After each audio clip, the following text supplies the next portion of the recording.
A kolléganőm és én számos Erasmus Plus programban vettük részt, majd mi is elkezdtünk ilyeneket szervezni és tartani.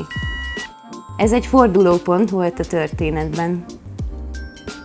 Az Erasmus Plus programnak köszönhetően lettünk trénerek.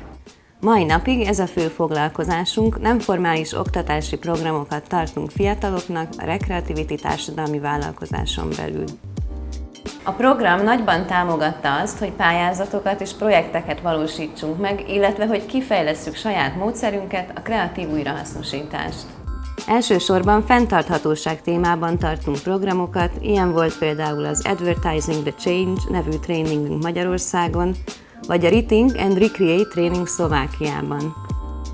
Hiszünk abban, hogy a fenntarthatóság nem csak a környezetünkben, hanem az oktatásban is megvalósítható. Ezért abban is segítjük a fiatalokat, hogy elindítsák, megvalósítsák saját ötleteiket, és magukat tovább fejlesztve folyamatosan tanuljanak valami újat.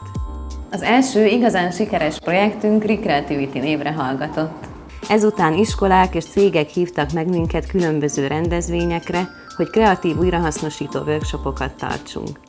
Ezért otthagytuk akkori munkahelyeinket, beleugrottunk az ismeretlenbe, és lépésről lépésre felépítettünk egy saját vállalkozást.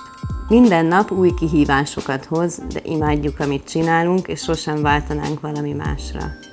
Mi is útközben a gyakorlatban tanulunk folyamatosan. Ez egy folyamatos pozitív körforgás.